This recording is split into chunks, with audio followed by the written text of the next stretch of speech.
towards the end of our relationship, I forgot I don't know if I've really shared it this much on the podcast about that relationship, but like I think at the end where we're like we're in this gray zone, like, do you want to be in this? Do you not? And like I was like, I still want to work this out, and you like are this I don't knowing.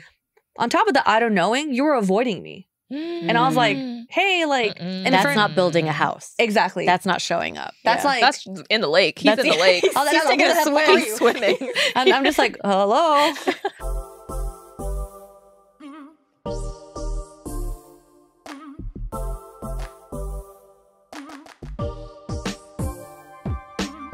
If you heard someone say, this is the best relationship advice that no one ever told you, would you be interested? Yeah. Duh. Yeah. Well, we definitely were when we heard Mel Robbins introduce her guest, Matthew Hussey, on one of her episodes where they talked about his relationship framework. Matthew Hussey, for those of you who don't know who he is, he's a New York Times bestseller, and he has the #1 channel for relationship advice on YouTube with over 3 million followers. He helps people to feel more confident and in control of their relationships. And in this episode with Mel Robbins, they talk about the 4 levels of a relationship. And it was just done in such like an easy and thought-provoking way that I was like, oh, we got to talk about this on our podcast. They mentioned that if you're in a relationship and you look at this like 4-tiered structure, if for some reason you and this like potential partner or partner of yours is not in the same tier as you, this is like the most dangerous place to be in a relationship. And that's why it's so enticing to really like understand at what level are you at with this individual.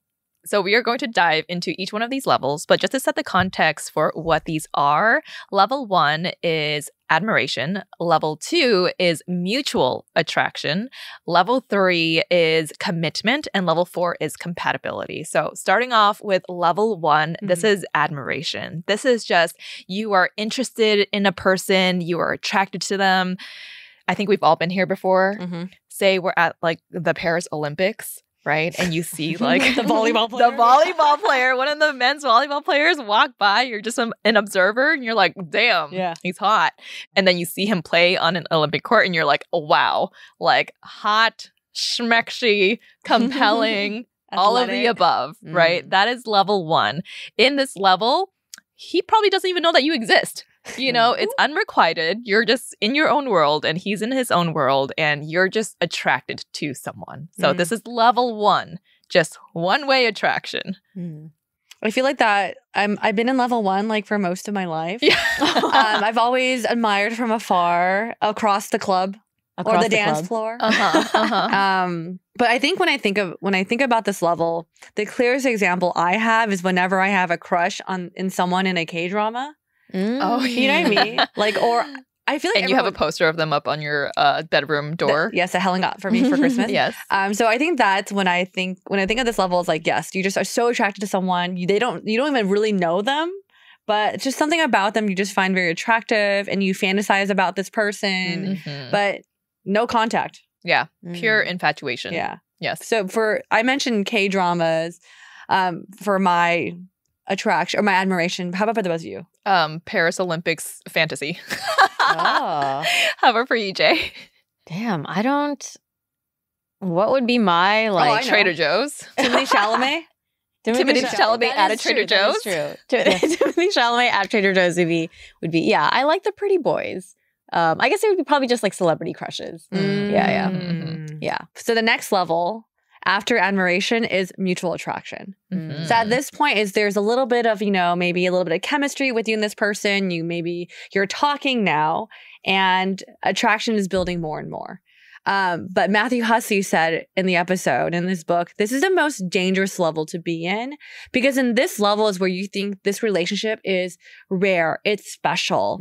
And I can see how that could be very tricky as someone has been in this level a couple of times as well. Yeah, because I feel like when you are attracted to someone, it is so rare for that person to be attracted back to you, right? Like it's common for you to be like, oh, this person is hot, but for them to be like, oh, you fine too. It's like, oh, it's like a special moment. It is. It feels like it's like the rarest thing in the world, right? And you're like, oh, this is very unique, that it must mean something. Yeah. I think this happens a lot. Like, do you remember your first like boyfriend. Like I remember when I had my first boyfriend, I was like, I can't believe someone likes me back. Like I couldn't fathom that was a thing.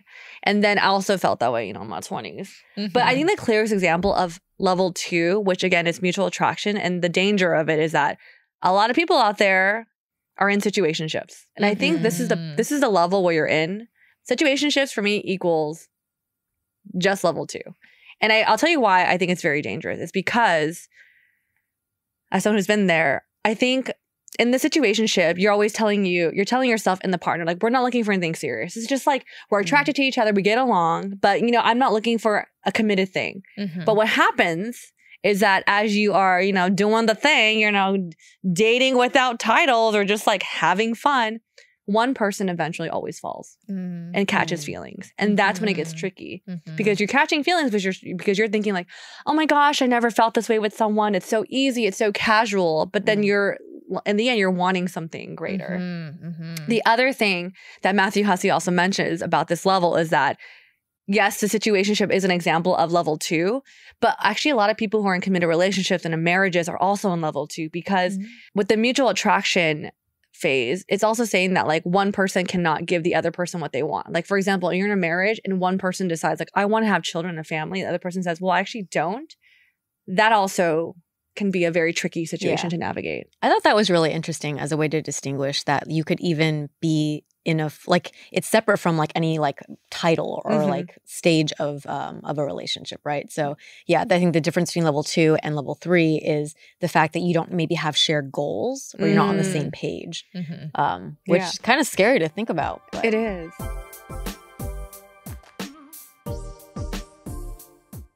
As the leaves change color this fall, help your skin undergo its own transformation with OneSkin. I have been using OneSkin Face Topical Supplement and their Eye Topical Supplement, and this duo has been saving my skin from the summer UV rays. I'm a big fan of the set because it is only 2 steps and very effective. OneSkin's products work tirelessly to repair, rejuvenate, and erase the signs of summer damage, ensuring that you step into this new season with the healthiest skin of your life. Their products have this thing called the OS01 peptide, which is scientifically proven to reduce senescent cells, a major source of skin aging. Their scientists have shown that it can actually reverse the biological age of skin by several years. More youthful skin is not just a vanity play, it is also good for your overall health. OneSkin is the world's first skin longevity company. It is time to get started with your new face, eye, and body routine at a discounted rate today. Get a free travel bag, a $39 value with your first OneSkin order over $79 with code ABG at oneskin.co. That is a free travel bag at oneskin.co with code ABG. After you purchase, they'll ask you where you heard about them.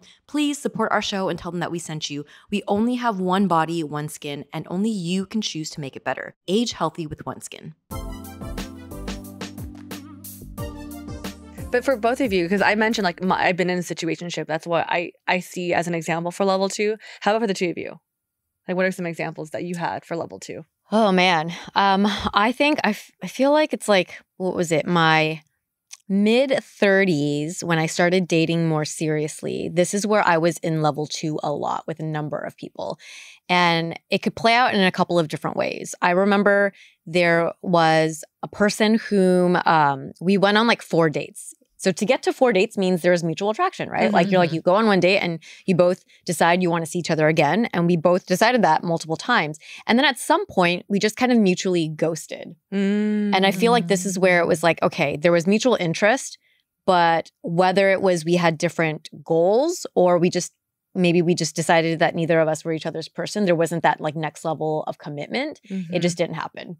So I would say that is an example. There were also— do you remember what happened in that like 4th date for you both to agree that this is probably not it? Question, yeah. Yeah, honestly, I don't really know. I think on my end, I just remember having a good time, but then afterwards feeling like, yeah, but like I'm not really thinking about him much. It wasn't a cognitive thing even. It was just like very emotional. I was just like, he's not like, I'm kind of like, I don't know, I got busy with other things. Other things took my attention. I found them more interesting than him. And then whether for him, there was something that happened that maybe was like a red flag or a deal breaker, or it could have also just been a mutual, you get busy. Yeah. It's kind of wild to think that like relationships or the start of a relationship can be so fragile because like that heat and that fire and that intensity can be so strong at first, especially with the first date and then the second date, and then it can quickly dwindle. So it's like, how do you keep that flame going? And I'm thinking about the Paris Olympics again. I'm just like, how do you keep that flame like, lit? Yeah, keeping it strong. Yeah. Yeah, I don't know. That can go out real quick. Yeah. So that is one example, right? Like of a level 2 that didn't quite make it to a level 3 where it's like just fragile and it just kind of dissipates. But I think, there were a couple of other, I think the the situationships that I was in before my longer relationship, they were, I would say, done with more intention. And there was definitely mutual enough attraction where it's like, we were talking for a period of like 2 to 3 months. And then before, like both of us saying that we are on the same page of wanting to enter a serious relationship and trying to figure out if this is a person you want to enter a relationship with. And then there was a very clear, distinct conversation that was like a no. And it's like, at that point, is it really a breakup? Because there wasn't a technical title or or whatever, but there was a mutual understanding that we were working towards wanting a committed relationship. And then there was a very like clear conversation that was like, I'm sorry, I don't think you're my person, or like, this is no longer serving me in the direction. So I think that's like another example of a level 2 experience. Do you ladies have any other what comes to mind is one that was going from level 1 to level 2. So this was an experience in high school. High school days.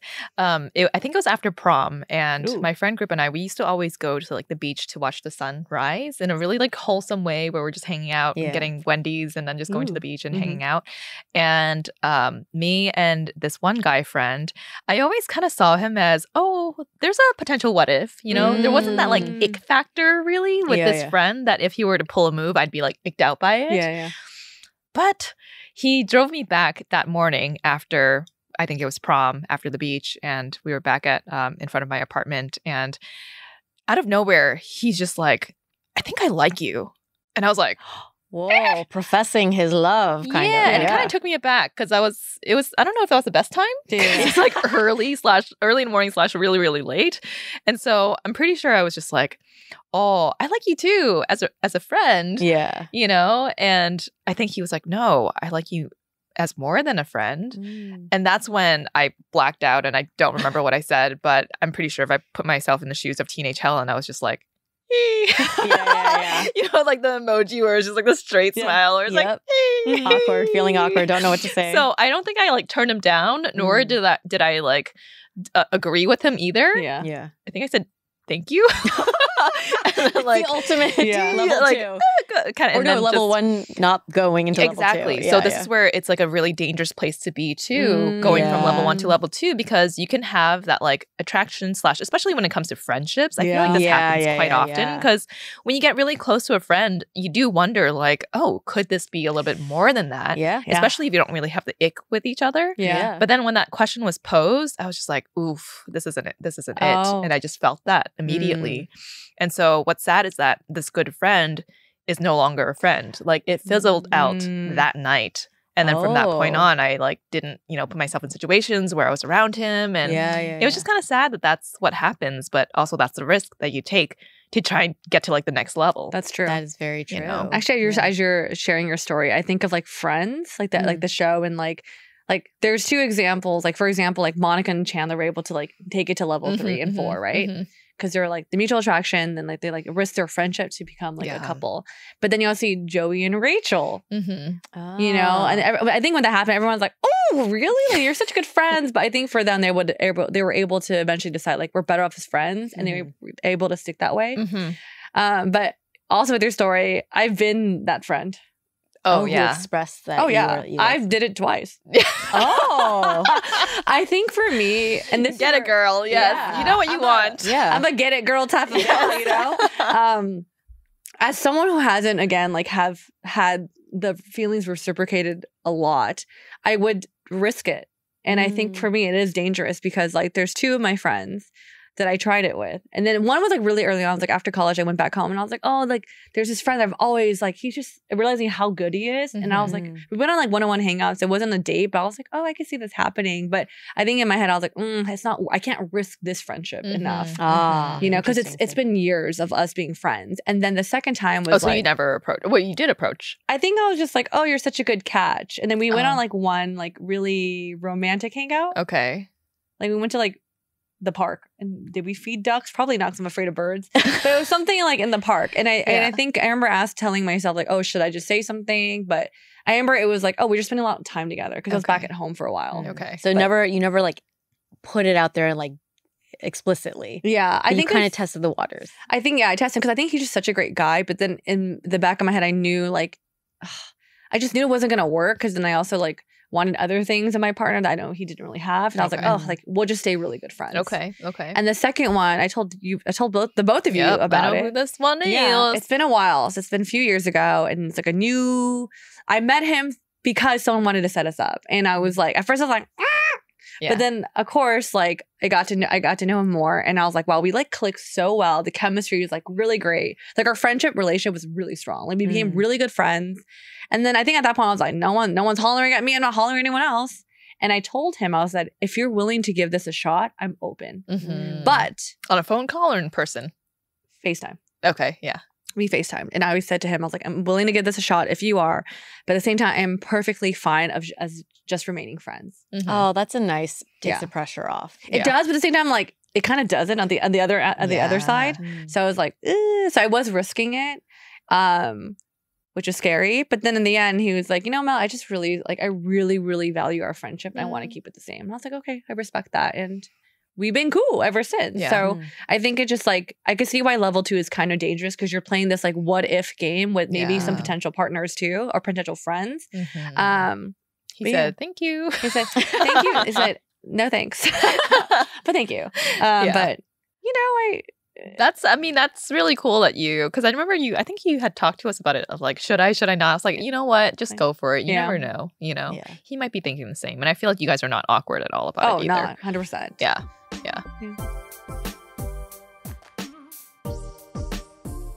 I'm always looking for nutritious options to add to my routine. We only have one body, and I want to fuel mine with the best stuff out there, and without breaking the bank. Our next sponsor, Orgain, makes it so easy to do just that. Protein is a very important part of a healthy diet, and not just for the gym bros or the workout queens, but everyone. Research shows that we should be consuming 0.36 grams of protein per pound of body weight. And a great way to not have to do the mental math of calculating how much protein is in every single meal or snack of the day is to get a bunch of it in at once, which is why I'm a fan of Orgain. Their protein shake has 30 grams, which knocks out a big portion of daily needs in one go. I like adding it into my morning or evening smoothies, or it's delicious on its own. The chocolate fudge flavor is very yum. The founder believes that real nutrition has the power to make a difference in people's lives, which I 100% agree with. He left his medical practice and founded Orgain to create foods and beverages that offer better nutrition for people everywhere. Their 30-gram protein shakes are a source of complete protein with all 9 essential amino acids, which gives me energy for a healthy lifestyle. Orgain 30-gram protein shakes are available at Costco and Orgain.com. If you want to get in on the delicious protein-packed nutrition today, head to Orgain.com/ABG and use code ABG for 20% off your order. Once again, that's ORGAIN.com/ABG for 20% off, and make sure you use our promo code ABG so they know that we sent you. So level 3 is commitment. Right. So we went through level 1 is admiration. It's one way. Level 2, there's mutual attraction. Both people establish they like each other.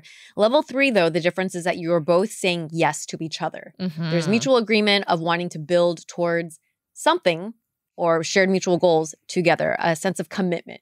Yeah. The way they kind of talked about it on the podcast, which I think was such a good visualization of this level, is that level 2 is kind of like if you find this beautiful plot of land. Say you find like the most lush, green, gorgeous shit. Are we in Switzerland or what? Like there's a lake overlooking a lake, and it's just the most perfect piece of land on this earth, and you find it together.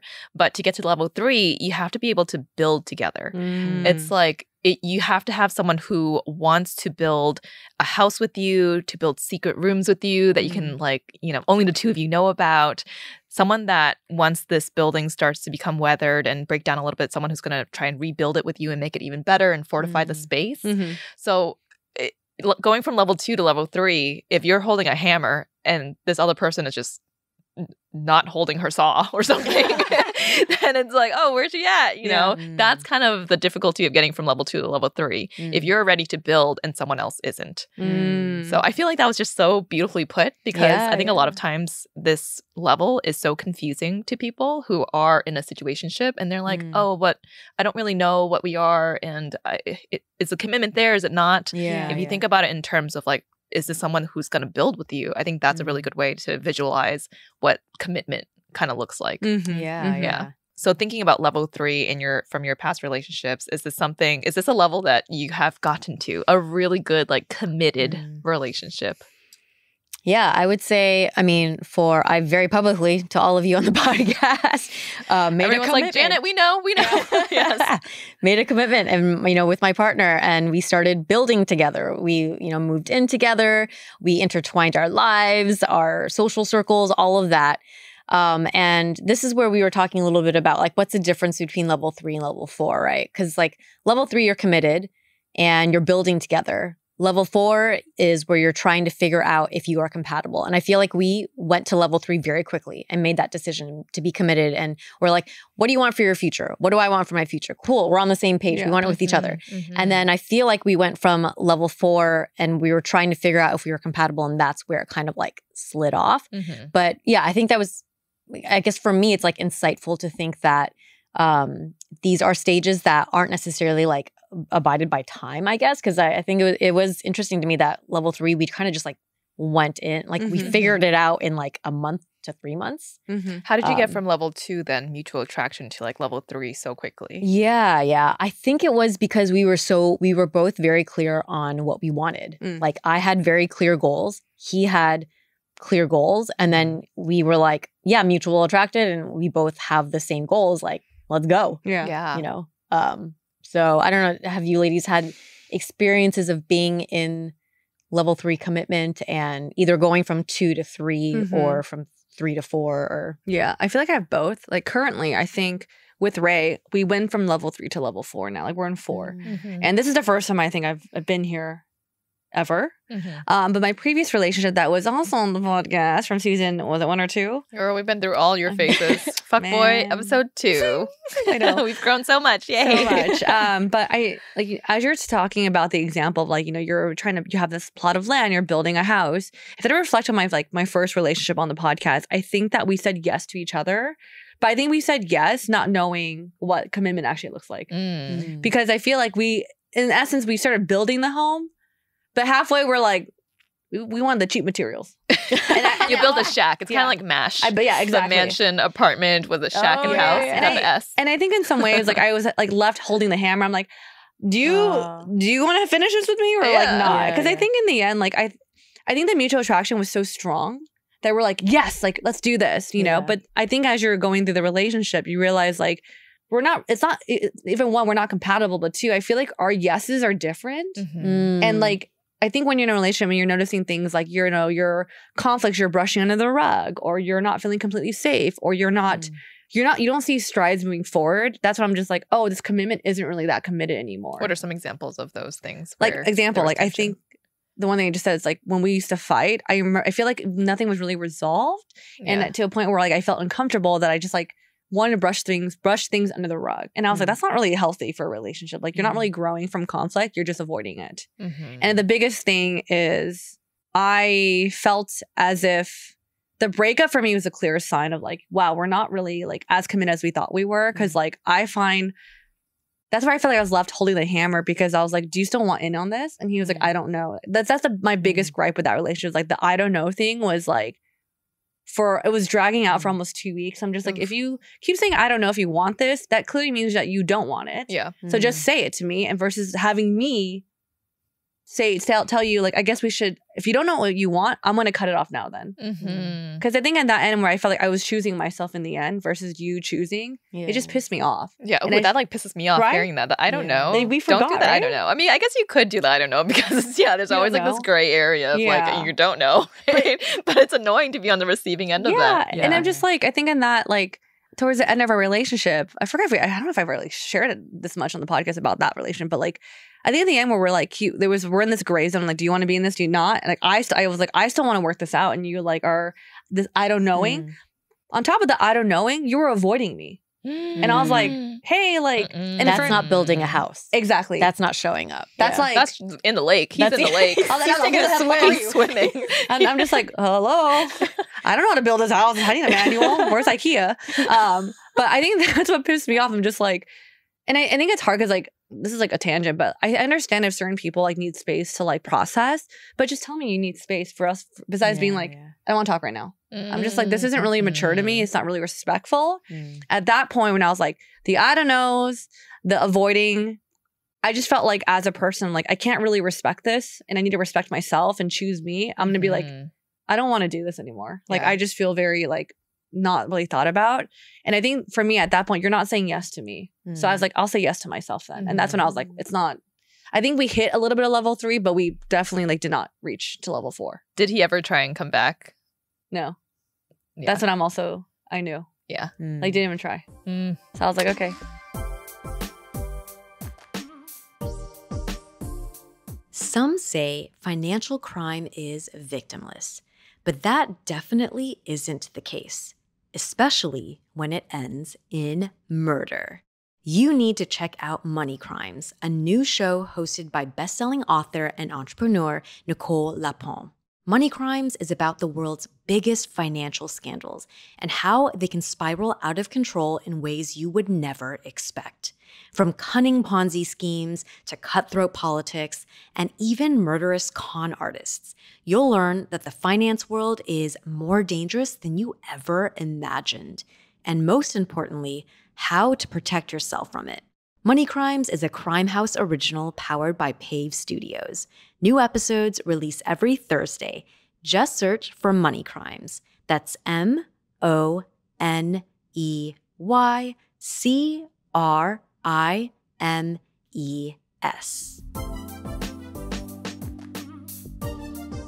So I'm going to use my now husband as the example. Oh. So going from level 2 to level 3 was actually the most difficult for us. Oh, Yeah, okay. going from mutual attraction to commitment. As many of our listeners know, probably by now, like we were on and off for a lot of our early relationship. Like we were not getting to a place where we felt like we could be committed. And I feel like there were many times where we had this conversation of like, hey, what are we? Like, what are we doing? And it was a really difficult and vulnerable place to be because I know we both knew, I think, for ourselves individually that we wanted to be together, but it just wasn't the right time. But there was just something about the timing where we were not able to value the other person as they deserve to be valued. Our headspace wasn't completely in the right spot. And I know that sounds really complicated. And I'm sure we've already talked about this on the podcast in the past if you want to go back and like listen to our relationship. And we're open about this too, but it's just it's a lot to say in this one answer. But it was just not the right time for us. And I remember having these conversations with him where, similar to you, I would say like, you know, I'm giving in so much energy into this relationship, but I don't know if it's being exactly reciprocated back to me. And I never, because it was mostly him that was going through a lot of like the inner turmoil, I think I was kind of in a position where I was like, oh, I think he is the one and I'm going to go for it, right? But then I could tell that there was a wall that was up, that it was hard for him to get from level 2 to level 3. And so whenever I talked to him, I would say, hey, I know I'm not going to force you into anything. I'm not going to like put a chokehold on you. I'm not going to make you feel like you have to lean into this if you yourself aren't like choosing me. Like I have to be with someone that chooses me. I have to be, you know? So there were many times where I would just walk away. Like, I don't know why he would always say like, oh no, I broke up with you. I'm like, bitch, no, like I broke up with you. I walked away from this because I knew my own worth and I knew my own value. And I also knew that if I forced you into this relationship, in the end, I'm not going to want this because I'm going to be questioning if you're here because I was convincing or if it's because you actually wanted to be here for me, you know? And I think those conversations always hurt me because in my gut, I knew he was the one. I was like, oh man, like we would be so good together if you just get your shit together. And I knew that, but then the words that I was saying to him was just like, hey, you need to like probably get out of this relationship. And I was allowing him to leave and letting him leave when in my heart, I was like, oh, wow, that is the exact opposite of what I want and what I truly believe to be true. But I also knew that it had to happen in order for us to be together in the right moment and at the right time. So those were difficult days, y'all. But that was getting from level 2 to level 3. And it was tough. And now that we're here, it's like, oh, wow. Yeah, we would never look back. And we're like level 4 beyond, or I don't even know what it is now, but it is.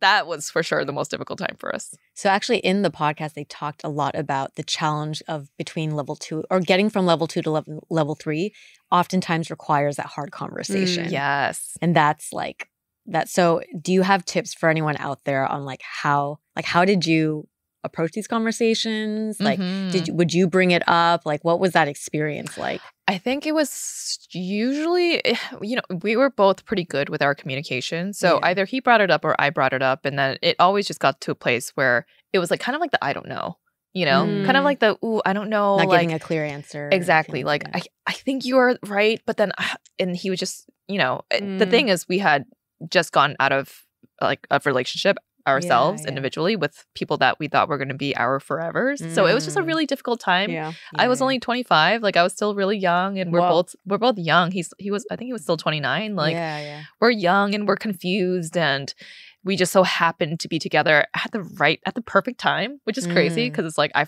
haven't been single since like high school, and Hero was finally single, and we just happened to be in the same city. So it was like the perfect time, but the worst time, So taking that all into consideration, I just knew that this was not, the right time. And so when we had these conversations, it would just be like so wishy-washy. And I was just like, man, I can't do this. And so I would leave, and then he'd always be looking at my Snapchat. I remember. Through like your account or something. I looked at his through your account. And I was just like, girl, you do your thing. Here you go. Because, we didn't want to have the other person see that we were stalking them. But it was, and then we just always kept coming back to each other. And each time that we came back together, it was these conversations, but then it would be like a slight step further in the right direction of us getting to be committed. I think that is a good lesson to take away, is that because they kept saying in the podcast, like, you need to keep having these or like, I think this demonstrates very well that maybe it's not going to be one conversation, right? Like, I think sometimes we think in our head, like, it's just going to be one clear, I'm going to ask you, are you going to accept? And then, but sometimes it can be really messy, and it's like multiple conversations over time. But like you're saying, every conversation that you come out of, even if there's not a clear conclusion or resolution, it's progressing you towards one way or the other. And that's the goal, is to figure out like, is this someone that I want to keep trying to build towards that level with, or should we just like call it quits? Well, I have a question actually, because like, I'm pretty sure there's a lot of people out there who know that they're in this like limbo with their partner, and sometimes chooses to not have that conversation because they're like, well, I kind of like ignorance is bliss. I like just want to like be in this place. For you, you're like, I want to have this convo, even though I know deep down, like, I'm choosing the opposite. Like, we're deciding the opposite of wanting to be together. For you, why did you still have the convo, even though you liked being around him? Because I knew that sometimes you feel that if someone's in a situation and they get comfortable, then it's not the best place for them to be in. And I could kind of see that because I was always around and he always had me around. It didn't feel like he was doing the hard work or internal work that I could tell he needed to do for himself, because I was kind of a crutch. Like, I was like, oh, I'm always here. It's easy, And I could already tell that like, oh, this person needs to figure it out on his own and feel that void of not having me in his life to realize what he's kind of missing. And so, yes, that is a lot of confidence, I guess, in myself. No, but I also felt like, I don't know, maybe there was like an inner worth or inner value of myself where I'm like, oh, I can't be with someone who I'm forcing to choose me, or I'm just like waiting this whole time. And I also knew that this process of leaving would expedite the work that he's doing. And I wanted it to be expedited. But then I was also okay with the potential of it. If it's not meant to be, it's not meant to be. I think that's the hard thing that for a lot of people is like, you have to be able to be okay with the outcome. For sure. Way, right. And I had gone down that path of like, this is not going to be anything. And that's when he was like, ah, shit. She gone. He came back. I was part of the he gone phase. And I was like, yeah, let's go. Let's go out every night, Helen. Yeah, and I was like, I won't say. That's for another podcast.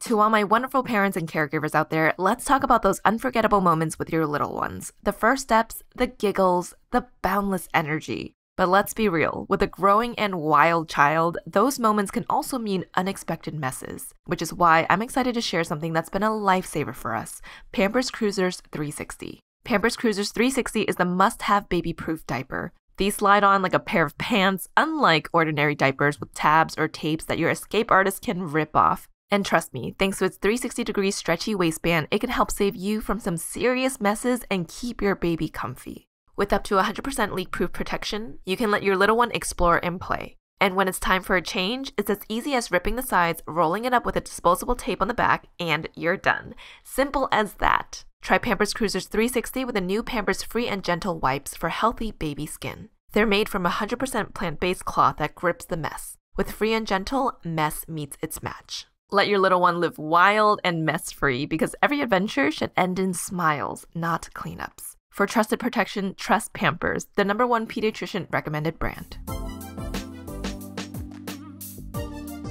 Okay, well, one thing I do want to mention, because I think this was one of the better parts of that podcast, and it's a template of like how to have these difficult conversations. And so I'm just going to read this out to you. So if you're in a similar situation when you're at a level 2 with someone and trying to get to a level 3 and it's unclear what their intentions are, here's a script for you all, okay? You say, hey, I'm giving a lot of my energy into this relationship and I'm wondering if you're in the same place. If you're not, that's totally okay. I just need to reevaluate how much energy I'm giving to this relationship. I know how much I have to offer someone and I want to make sure it's reciprocated. I want to do what's right for me always. And as much as I like spending time with you, I value what I want more than that. Don't worry about hurting me. I'll be fine. I wish you the best. You're a great person. I hope you find happiness in whatever you do. I just can't continue giving my time and energy to someone who wants something different than I do. That's really like, wow. That is a template. That is a template to use, right? Yeah. Because you're not putting yourself, I feel like a lot of these conversations start with like, I like you. Like, and you get so vulnerable so too quick. Yes, because you're like, I like you. What is this? And you're putting the other person in this position to say like, I like you too, but, you know, and there's going to be a but that follows and it's awkward and uncomfortable. But I think when you are you're centering yourself in this conversation of like, I'm just valuing my time and I'm curious. I need clarity instead of like putting the pressure on the other person. Just like, I need clarity. Like, what is this? Do I continue putting my energy into it or not? Like, let me know. Yeah. You know?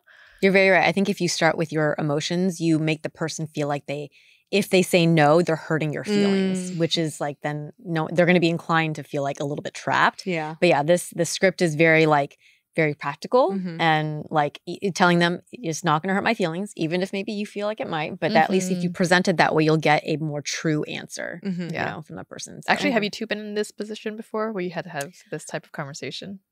I feel like I always lead this conversation. You do? I think so. The reason why I say I feel like I do have these convos is because even with the situationship or things, I don't ghost people, period. I feel like I'm very upfront, even for like casual dating or just people I met on Hinge, because I feel like I like a clear-cut answer. And for me, it's like, I don't know. For me, it's just I like closure as much as I can. So I think I've always tried to have these conversations. Like I don't like being in the gray zone.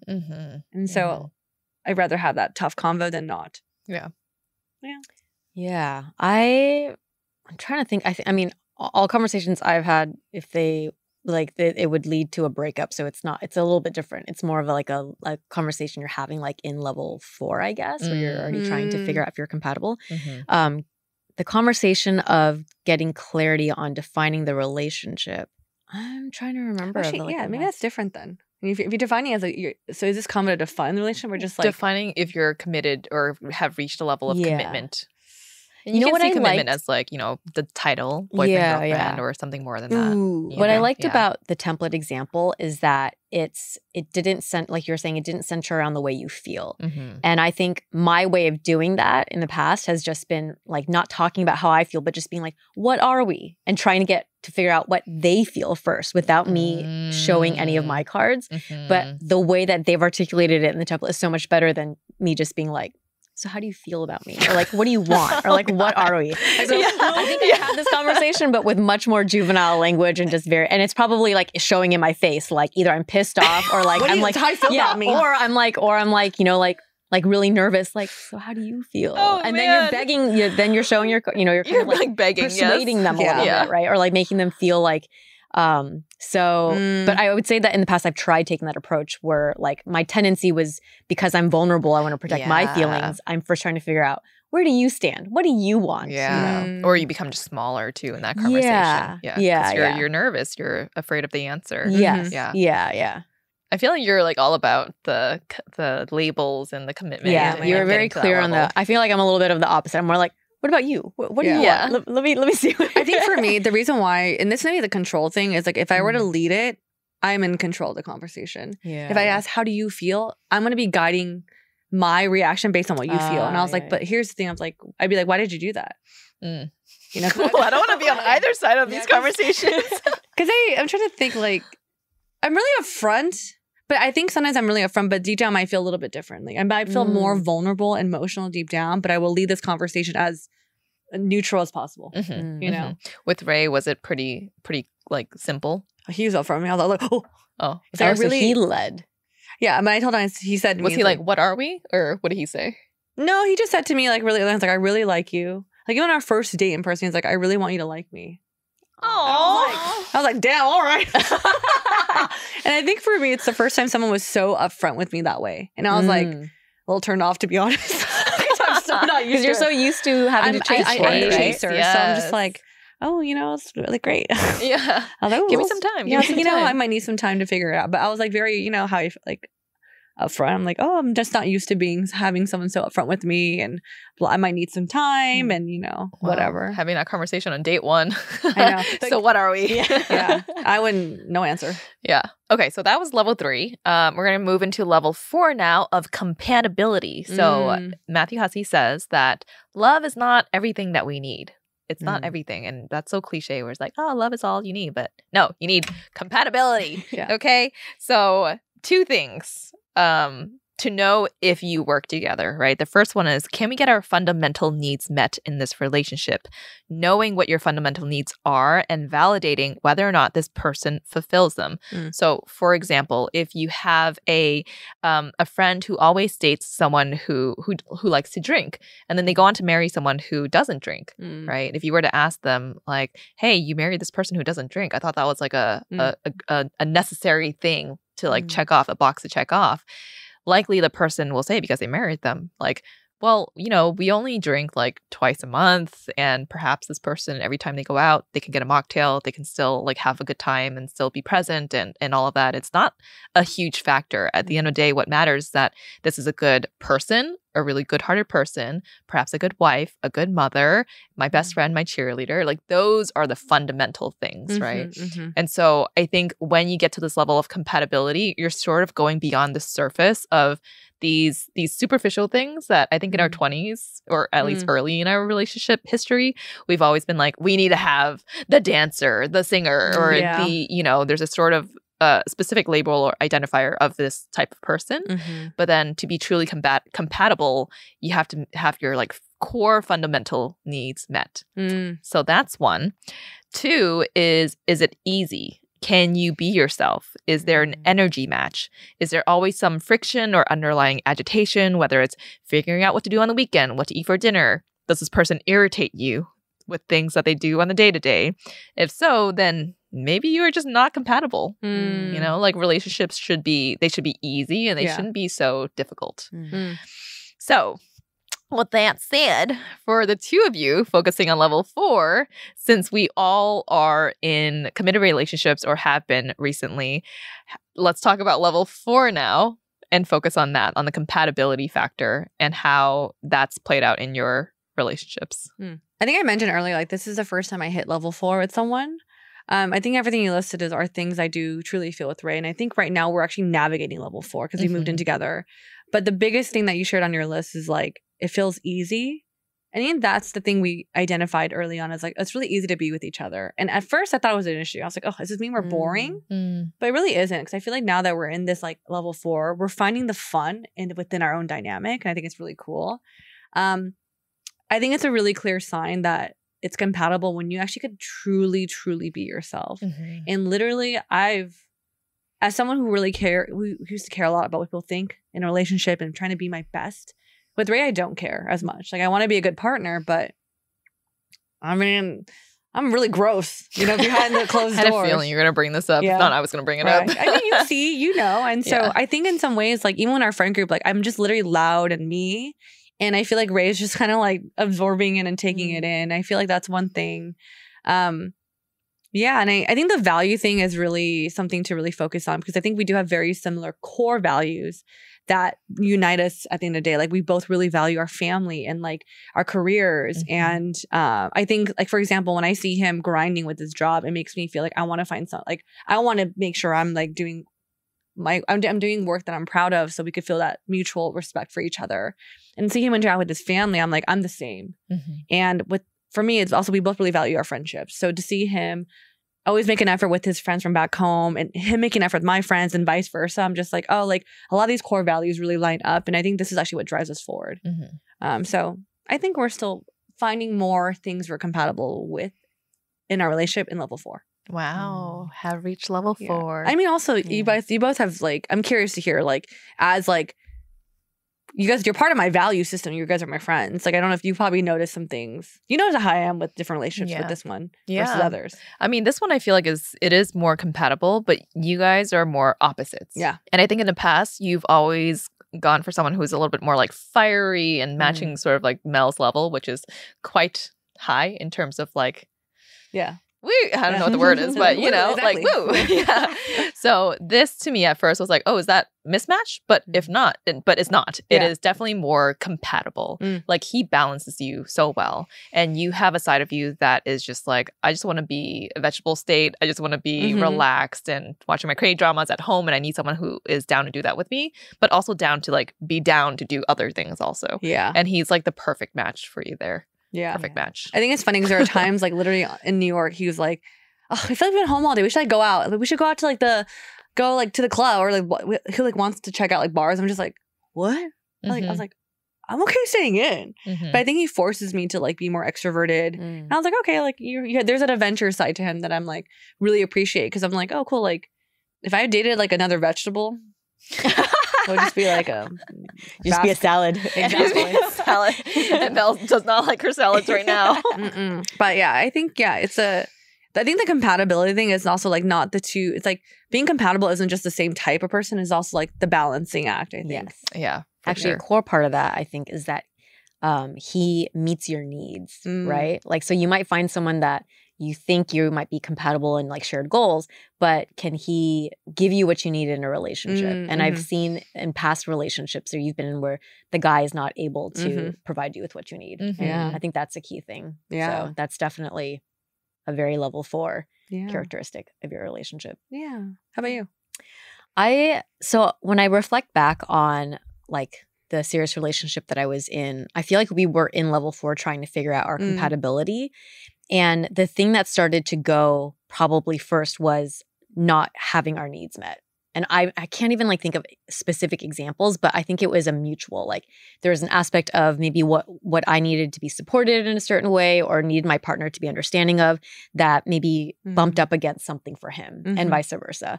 And because of that, like not being able to meet each other's needs, then we started getting on each other's nerves. And that made the relationship very hard, right? So if you're saying like, it should be easy, the day-to-day became really hard. And things that shouldn't annoy you about someone, if you're on solid ground, would started to annoy us about each other. So yeah, I feel like that is where that's the unraveling of what can happen, right? When you're in level 4 and then you decide to exit all the levels. Like, Can I share an opinion I have? Yeah. Obviously, as your friend, we saw you go through that relationship. I think one thing I observed is I think when you're in a relationship and you're trying to hit level 4, I think you can learn what you actually value and your needs within that level too. Because I think when I was talking with you, I think when you first met your past partner, there's the mutual attraction. There was like saying yes to each other. But I think once you started to say yes and go to level 4, I think you shared with us, you're like, oh, I realized like I kind of want this in a partner, but you didn't realize that until you hit level 4. Like you wouldn't be able to think of that until you reach this level with someone. Yeah. So you realize like, oh, I actually kind of like if my partner is like this. Right. You know? And that's something that's always like for me, not just in dating, but in life. I'm a person that like I can kind of conceptualize what I think I want or I need, but I won't know until I get there. Yeah. Because it's before you have the experience, it's just a hypothetical, right? And so I kind of feel like I needed to go through that experience. And I've like with my careers and stuff like that as well. Like I need to kind of like go through it. And then from going through it, then I realize, oh, maybe what I thought I wanted doesn't work for me, right? Or actually from being in the experience, I realized I actually really do need this, but I wouldn't really know it otherwise. Yeah. I think you are, knowing you as a friend, I think you're so open to experiences and also just like people. You're like, anyone can come into my life, and Janet's like one of the most open, like inviting people that will like try to get to know you for who you are and whatnot.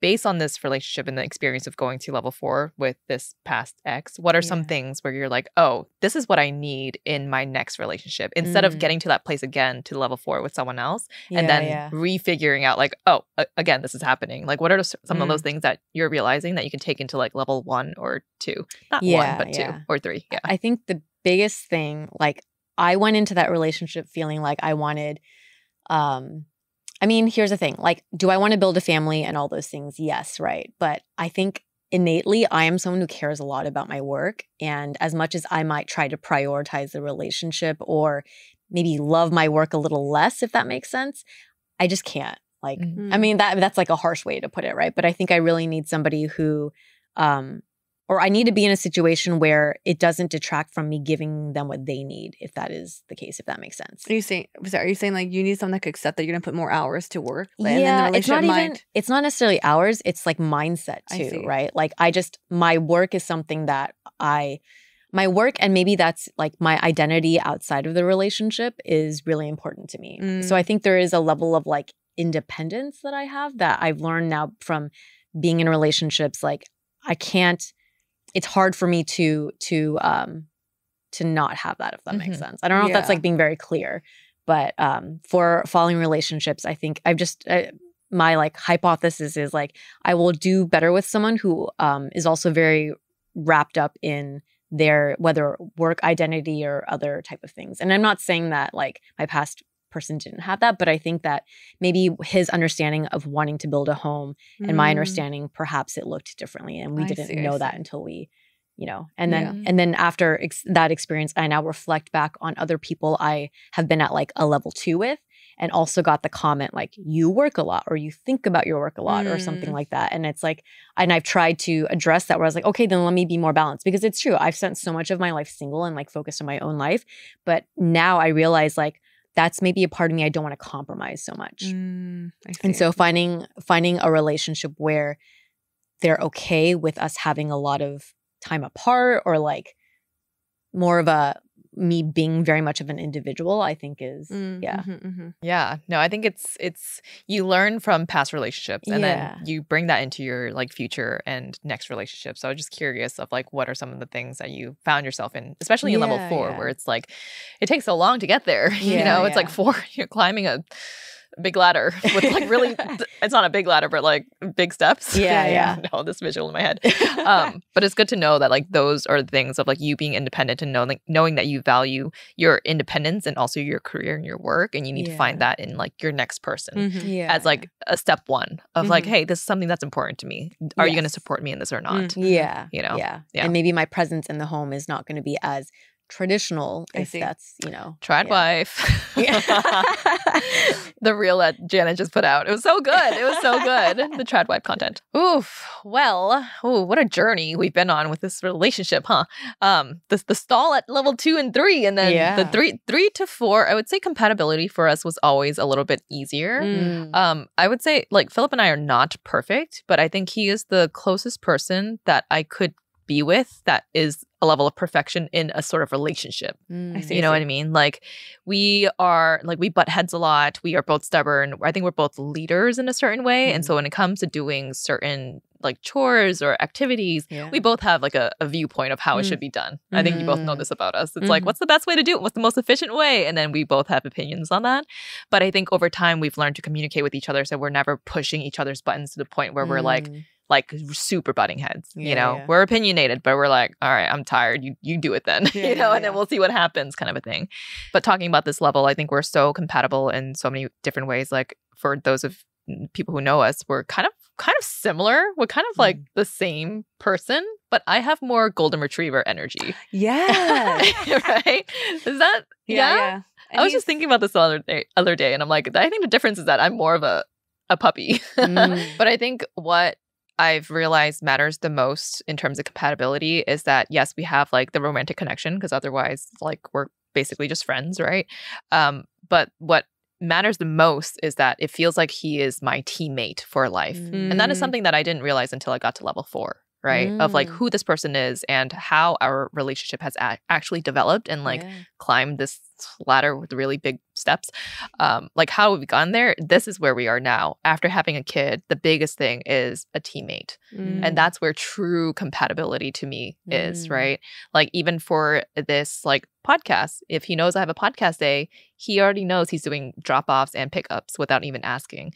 If recently he opened up the 3rd location of Bopomofo in San Diego, and I knew that for the weeks leading up to it, he didn't even have to tell me that I would be more of, you know, taking care of the house, and he would be less of dad Philip and more businessman Philip for those like couple of weeks leading up to it. And without, you know, and he did tell me, he's like, hey, I'm like, I already know, you know, and that's where I think it's like stepping in for each other and being each other's biggest cheerleaders in life, because I always want him to succeed. He always wants me to succeed, even more than myself sometimes. He's like, he pushes me, I push him, and we support each other in these ways. And I think that is, to us, is like true compatibility, because we also value also like the career and having our own independence and identity. It's important to us.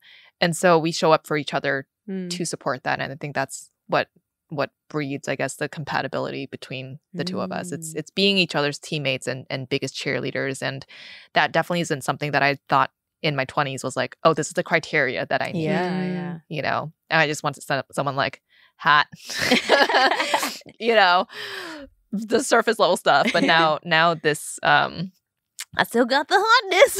If you're watching, oh God, it's so cringe. But you know, and everything else on top of that. So yeah. I will say though, like I think just as friends of both you guys, I do see the compatibility. Even like not just like the business and like the cheerleader. Like again, both you guys have really true entrepreneur spirits. But I think, despite both your busy schedules, you guys also really truly like have adventure and family time still. And I think that's something I'm like, wow, it's really cool. You guys still make time to prioritize the family, the trio. Like on the weekends, you find your own little adventures. I think that's really cool. Thank you. Yeah. Yeah. And I think that also is, you know, like when we were early in our relationship, we didn't know that would be something that we would both want. Yeah. You know, it wasn't until the weekends came up, and we were both always working on the weekends, like finding cafes and just working straight through the weekends and like cafe hopping into 626 and then being like, maybe we should just make our own. And then that's literally where the idea for his Bopomofo, his cafe, came up. And then when we had our child, we were like, oh, this is weird. Like, we have to watch our baby. Like, and yeah, honestly, like when you flip the script of like being this person who was always going to cafes to now it's always family time, it was weird and uncomfortable for us. Yeah. And through like talking with each other and, you know, now we're like, oh, weekends are our sacred time. Weekends are our family time. Weekends are when we're like present and together and having adventures. And I even said this one recently. I was like, oh, it's rare that, you know, we're both on the same page about this, that we have to shut off everything and we just be here and spend the weekends as a family. I think that's so cool that I found someone that wants to do that with me and I don't force it on him. Yeah. He's like, I want to do this too, because I also want to spend time with my son. So yeah. I think that's a great example of like you guys evolving together, right? So when you have a partner and you're part of compatibility is knowing that you as individuals are going to change. And that's, I would say you both work and hard work is so core to both of you, like your personalities and your values. So it's like really cool to see, when you both reach this level that you are able to evolve together and through that. Yeah. Oh, I had a question. Yeah. As someone who's navigating level 4. Yes. I think because like I'm not the expert, but yes. I just like, I know obviously obviously this is like a random question, but like I think because right now Ray and I are kind of falling into routine. I love, and I think I'm realizing I do love routine. Like we're both very compatible in that way. But I think something we do a lot, and I don't know if this will help me with level 4, but we also like talk about the future. Like, what do you want, for family? Like, what kind of lifestyle do you want? Do you want to, when do you want to own a home? And like, how do you kind of picture our life to be? Is that something you and Phil did before even having your baby? And in some ways, like having this similar vision, like helped you build more compatibility?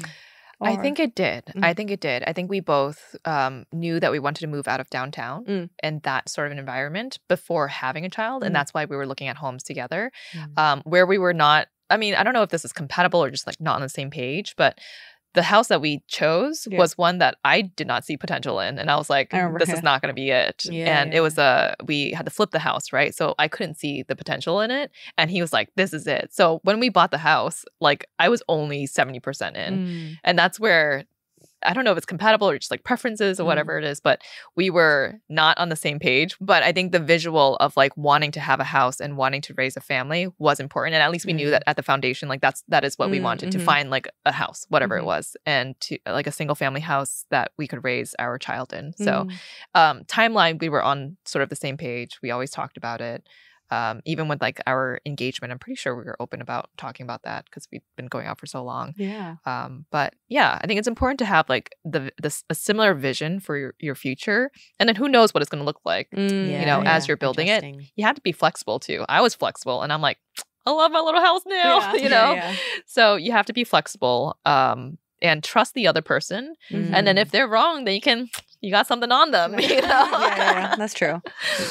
No, thanks for answering. I think because right now I'm just like, figuring it out, Yeah. Like taking the next mini step within level 4. Yeah. Yeah. That's good that you're thinking about it and you're talking about it. Oh, yeah. Last few days, a lot of talking about it. So, Ooh, catch me up after this. I will. Okay. Well, thank you all for listening to this episode. I feel like I learned a lot about the 4 levels of framework of love. And it was really fun for me to explore the different levels with you both. I feel like there are a lot of lessons learned in these different levels, even though we don't want to admit it or not. But I'm excited to explore further level 4 with my relationship. And for those of you who are also entering relationships and figuring out what level you are, definitely take this episode a listen. Listen to, Mel Robbins' episode with Matthew Hussey first, and then listen to ours to reflect. I think you'll learn a lot about you and your relationship. I'm also curious if you want to leave in the comments, like which jump from or what level jumping or what transition from one level to the next do you think is like the hardest? From level 1 to 2, 2 to 3, 3 to 4? They're all hard. That's true. They all are hard. Yeah. Or which are you struggling with right now? Yeah. Yeah. I think that's like a really good visualization of relationships. And it's just put so well. And it helps to, even use this framework in your conversations if that helps too, you know? Like, where are we at with level 3? Are we committing or not? Yeah. Or I think it'd be interesting to also see, like, maybe your idea of what level you're in is very different than your partner. Ooh. I was wondering, too. Yeah, like you and your partner both watch this episode and then write down on a piece of paper and then what level do you think we're at. Show it to each other. Yes. Oh my God, I hope we're not breaking people up here. No, we're helping people move things along. Getting to the right answer faster. Yes. And with that, we'll catch you on the next episode. Bye.